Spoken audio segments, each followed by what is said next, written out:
Where does India stand with respect to G7 countries? Via in news, leaders of the Group of Seven, the US, Canada, Germany, France, Japan, the UK, and Italy, met in Italy's Apulia region from June 13 to 15, along with the European Union leadership for a summit to discuss a host of issues. Host of issues को discuss करने के लिए G7 countries के जो leaders हैं उनका एक summit हुआ है। G7 means group of seven. इसके मेंबर कंट्रीज में US, Canada, Germany, France, Japan, UK और इटली आता है। Indian prime minister Narendra Modi attending this meeting the fifth time. India के प्राइम मिनिस्टर इस मीटिंग को फिफ्थ टाइम अटेंड कर रहे हैं, क्योंकि इंडिया के प्राइम मिनिस्टर 10 साल पहले प्राइम मिनिस्टर रह चुके हैं, तो अभी तक फिफ्थ टाइम इसको वो अटेंड कर चुके हैं। What was the G7 summit hoping to achieve? G7 summit क्या अचीव करना चाहता है? कौन कौन से एग्रीमेंट साइन किए गए हैं जिसको वो अचीव करना चाहता है? Number one, bridging difference between the west and the rest. पूरे वर्ल्ड के अंदर जो कंट्रीज हैं वो कहीं ना कहीं डिवाइड है इकोनॉमी के बेस पर। डेवलप या डेवलपिंग या अंडर डेवलप्ड कंट्रीज के बेस पर कंट्रीज के बीच में डिफरेंस है। तो ये जो समिट हुआ है, इस समिट का जो मेन टारगेट है वो है वेस्ट और rest. It means western countries और वेस्टर्न कंट्रीज को छोड़कर वर्ल्ड में जो अदर कंट्रीज हैं, रेस्ट कंट्रीज हैं, उनके बीच में जो इकोनॉमिक, कल्चरल या अदर टाइप का जो गैप है उसको कहीं ना कहीं ब्रिज करना इसका एक मेन अचीविंग टारगेट रहा है। Finding new ways to fund support for the Ukraine war. Ukraine war की वजह से यूक्रेन के अंदर बहुत ज़्यादा लॉस हुआ है, loss of property and loss of life. उसको सपोर्ट करने के लिए फंड जनरेट करने के लिए न्यू वे फाइंड करने की इस समिट में कोशिश की गई है। Investing in Africa and grappling with migration, climate change and artificial intelligence challenge were all on the agenda for G7 leaders. अभी जो ये समिट हुआ है, G7 लीडर्स का जो इम्पोर्टेंट एजेंडा रहा है वो अफ्रीका के अंदर जो एथनिक क्लैश चल रहे हैं और माइग्रेशन से रिलेटेड इशूज को किस तरह से टेकल करना है, इससे रिलेटेड वहाँ पर कुछ एग्रीमेंट किए गए हैं। क्लाइमेट चेंज और आर्टिफिशियल इंटेलिजेंस चैलेंज से रिलेटेड भी कुछ एग्रीमेंट यहाँ पर साइन किए गए हैं, डिस्कशन किए गए हैं। They agreed to make $50 billion more available for Ukraine, carving it out from frozen sovereign wealth fund of Russia. Had a special energy for growth in Africa summit to spur investment in clean energy. Attacked China for coercive trade practices and met with leaders of 10 countries, including India and multilateral organizations, as part of the G7 outreach. Discuss the concern of the global south. इस summit के अंदर कुछ और भी issues को यहाँ पर discuss करने की कोशिश की गई है। यहाँ पर यूक्रेन के लिए $50 बिलियन का अरेंजमेंट करने की कोशिश की गई है, और ये जो अरेंजमेंट करने की कोशिश की गई है ये frozen sovereign wealth fund of Russia, Russia के जो फंड वेस्टर्न कंट्रीज के अंदर बैंक के अंदर डिपॉजिट थे, उसी में से यहाँ पर $50 बिलियन का यहाँ पर फंड रसिया यूक्रेन के लिए रेज करने की कोशिश की गई है। और साथ में यहाँ पर क्लीन एनर्जी से रिलेटेड यहाँ पर कुछ डिस्कशन किए गए हैं।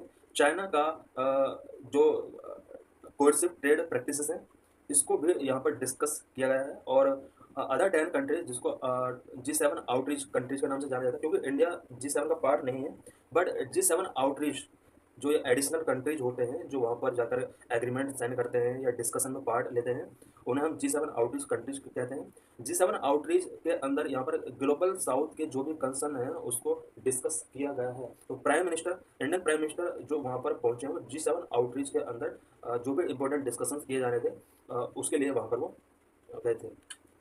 How important is India to the G7 process? G7 process के लिए इंडिया का क्या इम्पोर्टेंस है? हालांकि इंडिया G7 का पार्ट नहीं है, लेकिन G7 के प्रोसेस के लिए इंडिया का क्या रोल है उससे रिलेटेड हम यहाँ पर पॉइंट्स डिस्कस करेंगे। India has been an important part of the G7 process for several years now, coming to the grouping's attention in the 2000s for its steady growth figure during the global financial collapse. India इसलिए important हो जाता है क्योंकि 2000 के आसपास जहाँ पर global financial collapse हुआ था, इंडिया 2000 के बाद से लेकर अब तक मतलब यहाँ पर स्टडी ग्रोथ कर रहा है, और इस ग्रोथ का जो इम्पैक्ट है वो लगभग सभी कंट्रीज के ऊपर पड़ता है। इस वजह से इंडिया बहुत ही इंपॉर्टेंट रोल प्ले करता है G7 प्रोसेसिंग में। India is not only a key member of the global south and has hosted the Voice of Global South conference since 2023. It is also a member of G20 Troika along with Brazil and South Africa. Global south का India member नहीं है, फिर भी India ने voice of global south conference को 2023 से start किया है, और क्योंकि इंडिया ग्लोबल साउथ का जो भी कंसर्न है उसको वर्ल्ड के सामने रेज करता रहा है, इस वजह से इंडिया बहुत ही इंपॉर्टेंट कंट्री हो जाता है। G20 ट्रोइका का भी एक पार्ट है। G20 ट्रोइका के कुछ अदर कंट्री जैसे ब्राजील एंड साउथ अफ्रीका, ये कंट्रीज भी G20 ट्रोइका का पार्ट रहे हैं। Besides prime minister Modi is a central figure at summit outreach, though India is not a member of G7। क्योंकि अभी जब प्राइम मिनिस्टर वहाँ पर पहुँचे थे G20 समिट के अंदर, तो उनका जो वहाँ पर प्रेजेंस था वो बहुत ज़रूरी हो जाता है। इसका वजह यह है कि वर्ल्ड लेवल पर बहुत सारे जो कंसर्न हैं वो हमारे प्राइम मिनिस्टर ने रेज किए हैं पहले भी, और हमारा जो कंट्री है वो स्टडी ग्रोथ कर रहा है, जिसका इम्पैक्ट सभी कंट्रीज के ऊपर डायरेक्टली और इनडायरेक्टली पड़ता है। अदर कंट्रीज वो leaders attended the outreach.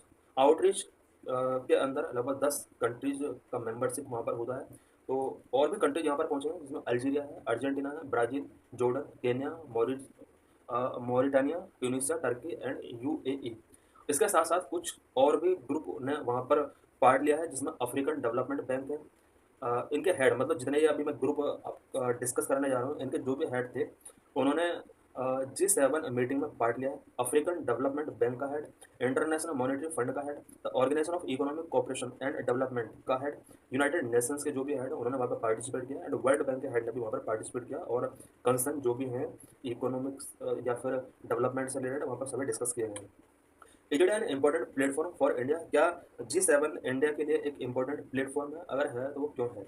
For India the outreach session of G7 meeting that follow a day after the main G7 deliberations has always been an important platform to showcase its achievement and outlook to the world. G7 का जो session हुआ है उसके just एक दिन बाद outreach session होता है।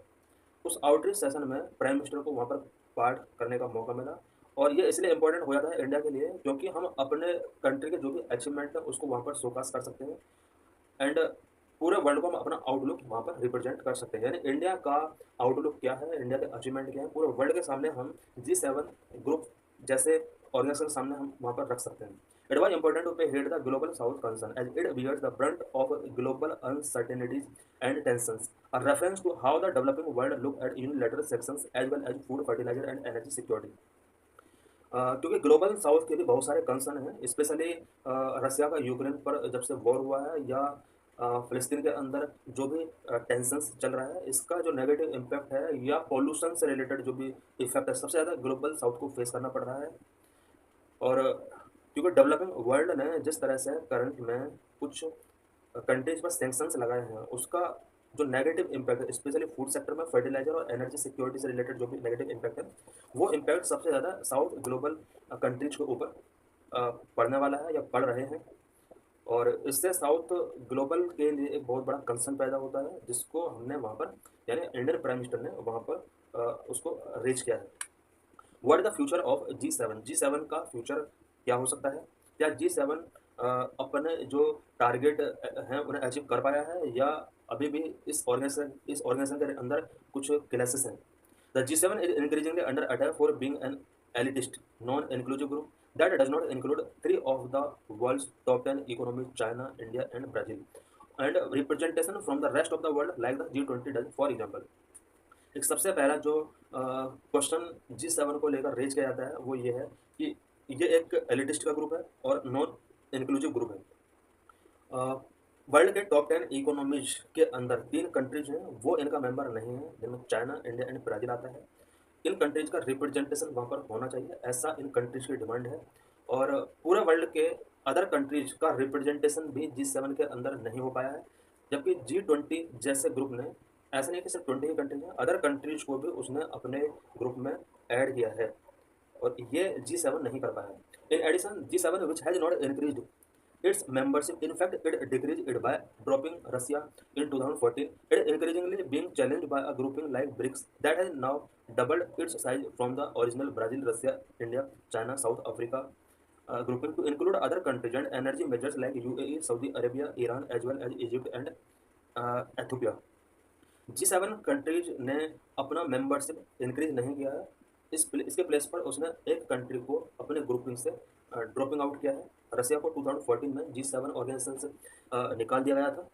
और इस तरह का जो कंसर्न है या फिर जो क्वेश्चन है वो ब्रिक्स का भी है कि G7 ने अपना जो ग्रुपिंग है उसने इंक्रीज नहीं किया है, जबकि ब्रिक्स ने अपना जो ग्रुपिंग है उसको डबल कर दिया है।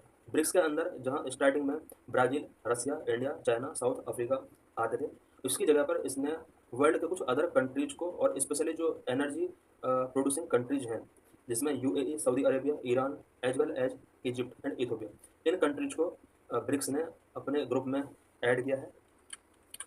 G7 has been unable to change the course of Russia's invasion of Ukraine or stop Israel's devastating bombardment of Gaza or deterrent China from its inroad into global connectivity and infrastructure and economic influence, is raising more questions about its relevance. G20 के relevance के लिए बहुत सारे question raise हो रहे हैं। G20 क्योंकि major economies का ग्रुप है, ये रसिया का यूक्रेन पर जो अटैक हुआ, इन्वेजन हुआ, उसको ये कंट्रोल नहीं कर पाए, और इसराइल के अंदर इसराइल के द्वारा गाजा के अंदर जो डिवास्टेटिंग बम्बार्डमेंट हुआ है उसको भी स्टॉप करने में सक्सेसफुल नहीं हुए हैं। साथ में चाइना का जो global connectivity and infrastructure and economic influence world के अंदर गलत तरीके से जो इंक्रीज हो रहा है, उसको भी ये कंट्रोल नहीं कर पा रहे हैं। इस वजह से G20 के ऊपर बहुत सारे क्वेश्चन रेज किए जा रहे हैं।